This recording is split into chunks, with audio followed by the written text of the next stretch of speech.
मेरे पति यहाँ के अच्छा तुम्हें भी लेना है क्या? वो बता रहे थे जब वो जेएनयू में थे। अच्छा मेस में अच्छा ठीक है 247 ना।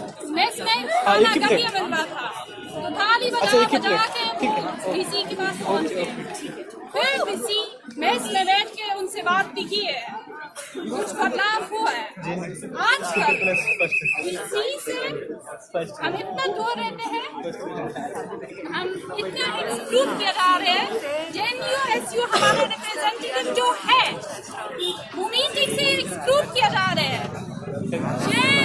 किसी क्लास में वो अलग है, वो साला जो आपके क्लास में स्टूडेंट हमने जो फैसला की है उससे खड़ा नहीं कर सकता है वो।